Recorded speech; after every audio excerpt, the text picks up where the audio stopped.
All across America, incredibly talented artisans are making amazing objects the old-fashioned way, by hand. In Joliet, Illinois, this couple is making beautiful pins with historic wood. This wood was the original decking of the USS North Carolina. I'm heading to Los Angeles to meet a young leatherworking cowboy keeping an old cowboy tradition alive. I could never find the boots like they wore back in the 1950s. Then I'm stopping in Santa Fe at La Puerta Originals. They believe the best way to open a new door is to begin with an old door. We have several thousand doors from 14 different countries. Well, I got a lot to do. Better hit the road. These boots are made for walking. Well, that's what they gotta do.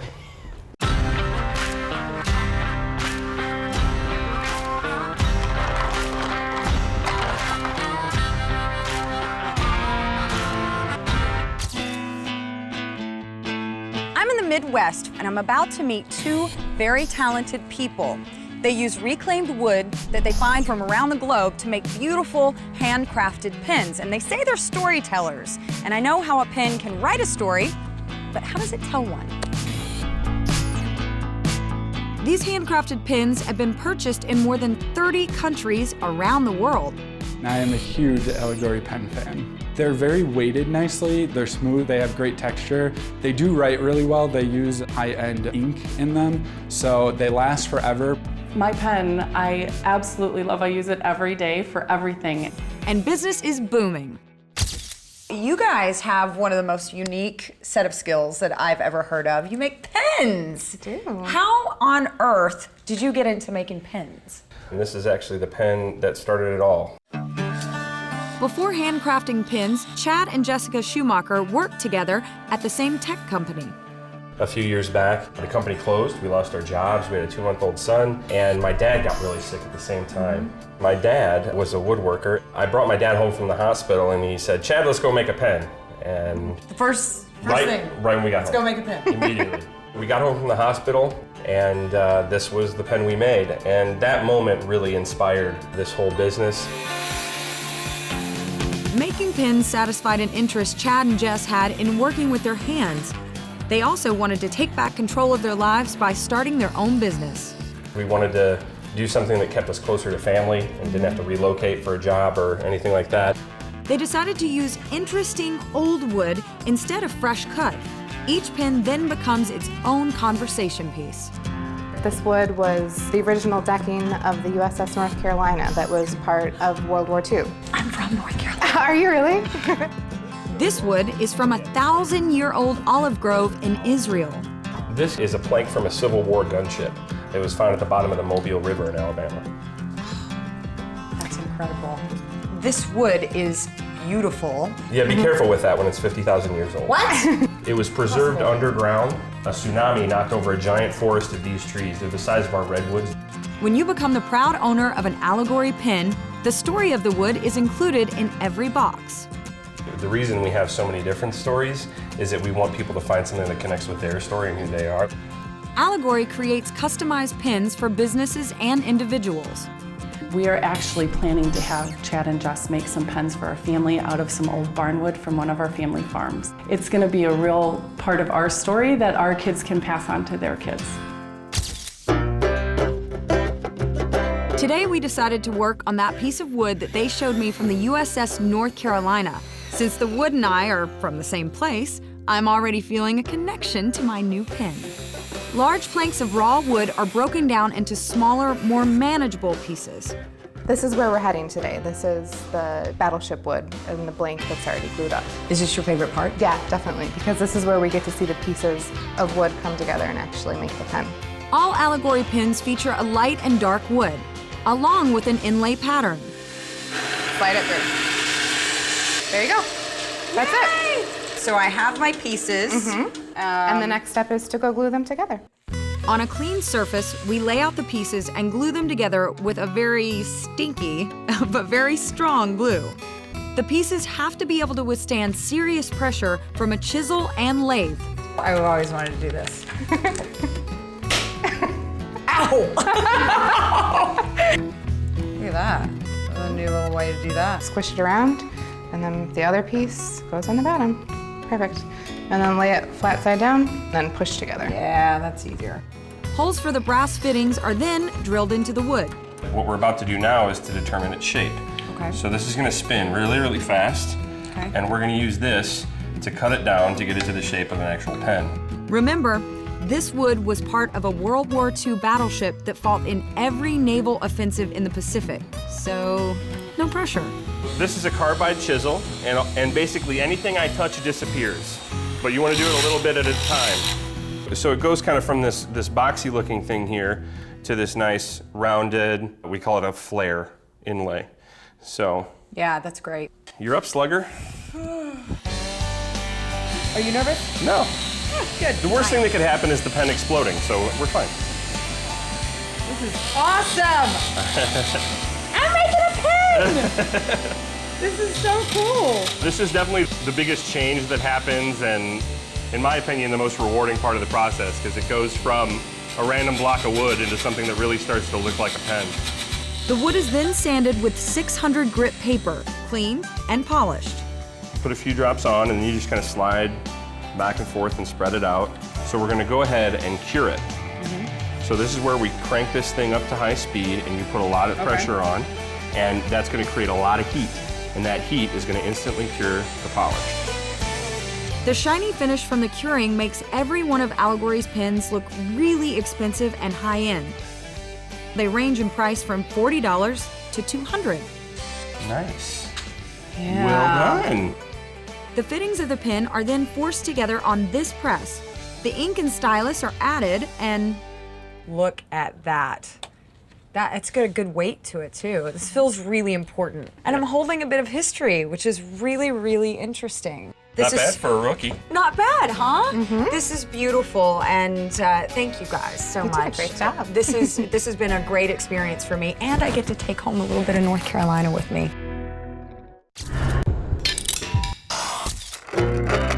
He's a boot maker from Oklahoma, making 50s style cowboy boots in LA. I'm just trying to make my way here in LA.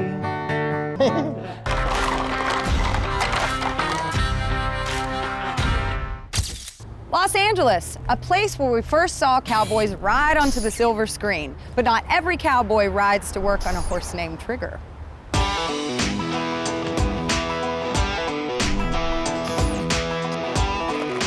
Custom bootmaker Michael Wayne Brooks isn't your typical cowboy, but he is really passionate about keeping one of the Old West traditions alive. And everybody needs a good pair of boots in their closet. Raised in Oklahoma, Michael was not your typical teenager growing up. I was fascinated with 40s and 50s style country music and fashion. Like the whole rockabilly thing. Yeah, I was in a rockabilly band with my brother where I sang, but when we performed, we liked to dress like the guys did in the 1950s. I wanted to look like my heroes, you know. And it's hard to find I mean, these are exquisite. The detailing, you can't find these out here. And trust me, I've searched, I've looked. That's actually how I got into bootmaking, because I could never find the boots like they wore back in the 1950s. Like the really ornate, the kind of stuff like Gene Autry would have worn, or Hank Williams Sr. At the time, I didn't even know people made custom cowboy boots. As soon as I discovered it, I knew I had to be a part of it. Without a penny to his name, Michael slept in his car just so he could attend bootmaking school and pursue his passion. Soon, that led to an apprenticeship with world-famous bootmaker Paul Bond. He was a bootmaking legend. Everybody who's a bootmaker today loved Paul Bond. They all studied his boots, drooled over the pictures in his catalogs. And so I draw a lot of inspiration off of his style. I want my own pair of boots. Well, let's get you measured. Okay, Michael, I wore my favorite socks ever for you today. My porcupine socks. Well, that's good, and I hope your feet are clean, because this is where things get a little bit Will it matter intimate. if they're not? They're clean. I'm just gonna trace around your foot like that. This is so that we can get you a custom last. And the last? Yeah, L-A-S. L-A-S, just L-A-S-T, last. A last. Yeah. Okay. And the last is basically what gives the boot its shape. This part right in here. So everybody has their own last. That's right, everyone has their own last. That's one of the perks of having custom boots is they're gonna fit really well. I'm gonna have to be patient to wait for my handmade pair of boots. Michael's wait list is about a year, and the prices start around $2,000. Okay, remember when I was telling you about the last? Yeah. Okay, these are last.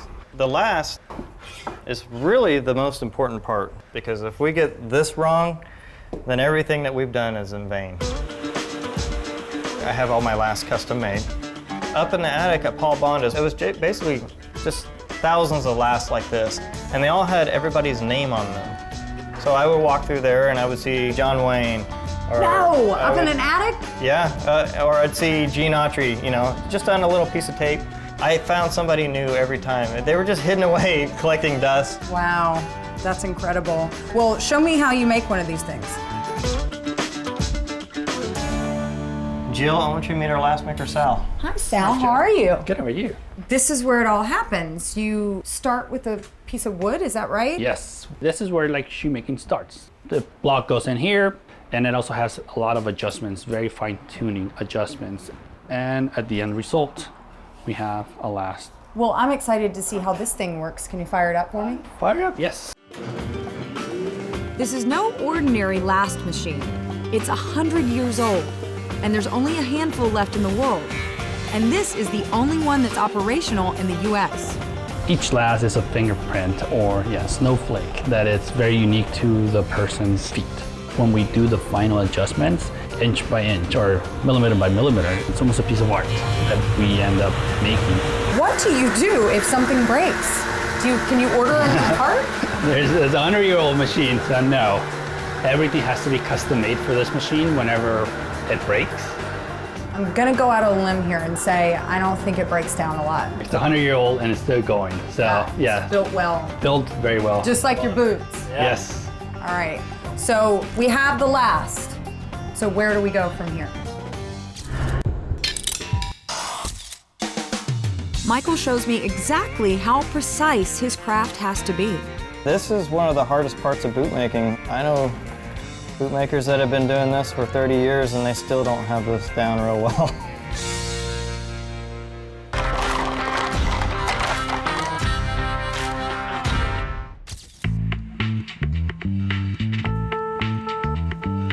After Michael traces his customer's foot shape, he gives the measurements to Salvador to make the last, which is used to create the shape of the boot.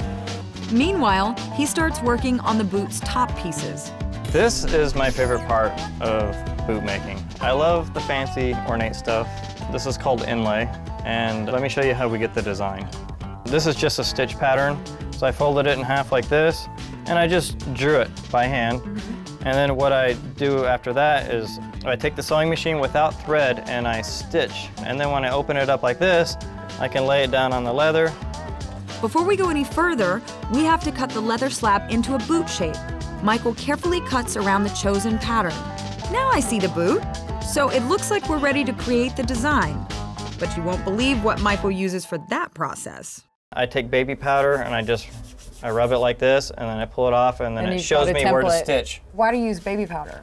It's just an old bootmaker tradition that every bootmaker uses baby powder. It goes through here, it leaves the little dots. After you're done with your first row of stitches, you just wipe it off. And it keeps your feet smelling good.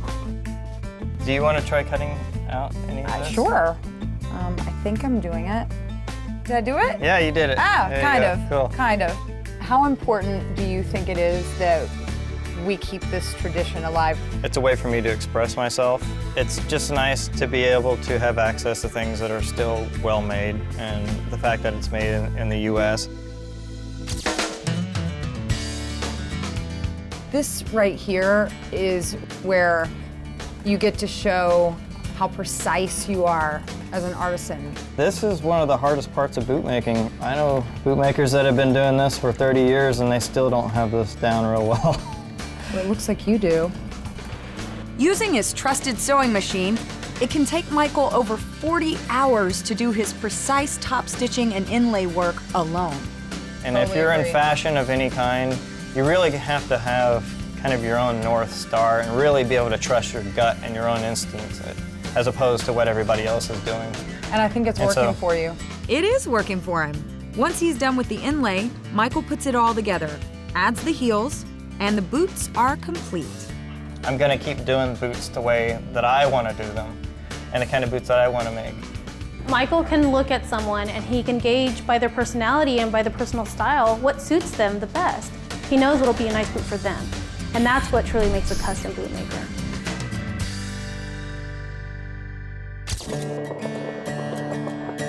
First of all, you're really young to do what you do. Because you're so young and relevant, you're bringing this craft to a whole new audience. You're making this really cool.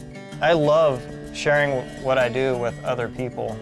And honestly, if I had it my way, I would just teach boot making. That would be my dream job. Well, you're doing it today. Yeah, so. Today's the first day. This Southern girl has finally found the perfect cowboy boots in Los Angeles. It's only taken me 14 years to do so, but I did it. Michael, thanks for letting me hang out with you here today. Thank you so much for coming. I appreciate it. But these boots are made for walking, all right? Well, that's what they gotta do.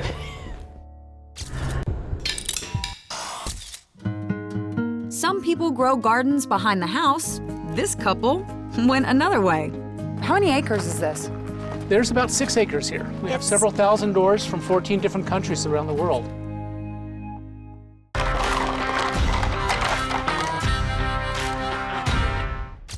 There are some really magical places in America, and Santa Fe is just one of them. It's also the oldest capital city in the United States. And everywhere you look, you can see the city celebrates its love for art and preservation. All you have to do is walk down the streets and look around. You see it in the culture, the buildings, and the doors. Scott and Melissa Coleman, owners of La Puerta Originals, grew their custom-made door business out of their love for architecture, art, history, and travel. What does La Puerta mean? It means the door in Spanish. Appropriately named business. And originals means one of a kind. Why doors? It's a transition. It's a metaphor for life. You're coming, you're going through. You're transitioning from the outer world into your own sanctuary. And Santa Fe is a great inspiration for allowing us to do our art, to make these beautiful handcrafted doors. Scott is wonderful to work with. He's extremely creative. He sees the materials in his own way. And while we're talking about the idea, Scott is sketching and the product is gorgeous. To create such a gorgeous product, you need to start with historic wood. This is quite the inventory that you have. How many acres is this? There's about 6 acres here. Wow, a lot of doors. A lot of doors. We have several thousand doors from 14 different countries around the world. Scott brings the doors home and repurposes them. Some of his pieces are at least 400 years old. So how do you get that to look like an actual door? We would widen the door and heighten the door so that it's the right height, and we frame it, and it would operate like a door, but it would be a hanging piece of artwork. I think it is, you can carry it. I get a discount? The price for a door at La Puerta Originals can start at $2,500 and can go as high as $20,000. Here's an example of a gate. The original part of the gate is an antique door. In this case, this is a Spanish colonial door from Mexico. And we've wrapped it with Douglas fir. We use mortise and tenon construction. And what is that? It's where this horizontal pieces of wood is literally incorporated into the vertical piece of wood, so it can't come apart. No nails? No nails.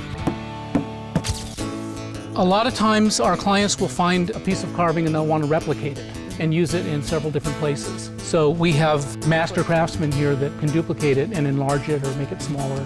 Kenny's carving a panel for a door that we're working on. What kind of wood is this? This is Doug fir. This is part of our reclaimed wood, reclaimed barns and stuff. Whenever something is handmade and has the attention to detail, for example, the work that Kenny's doing right now, it has a special kind of a quality to it that is rarer and rarer. I believe we're a dying breed of craftsmen that are able to get any piece of wood and create something beautiful out of it. Okay, so the old wood and the new wood are integrated. Then La Puerta uses a combination of painting and staining on the newer wood to age it so it matches the older wood. When we're done, you won't be able to distinguish the added wood from the original door. Finally, the finishing metal touches are added, but even that process presents its own unique challenges. We're bringing together hardware and metal that goes on the door from a variety of different sources. Some of it might be manufactured, some of it might be reclaimed. In that case, all of the metal will have a different patina on it. We use special method to torch the metal so that all of the metal on the door will match. Every door is like a history book, and as it gets older, it gets prettier, it gets wiser, and it gets more meaningful. You know, I never really thought of it that way, but he's right. Our everyday objects can teach us things if we're willing to listen. For example, I can't stop thinking about that 50,000-year-old wood at Allegory Goods. Can you imagine the history you hold when you write with that pen? Then there's the love and knowledge of the Old West that Michael Wayne Brooks puts into each one of his boots, with every carefully positioned stitch. And those 6 acres of old doors at La Puerta Originals. They turn something as seemingly mundane as an entryway into a time machine. These makers' objects may seem ordinary, but the story behind the pieces makes them anything but.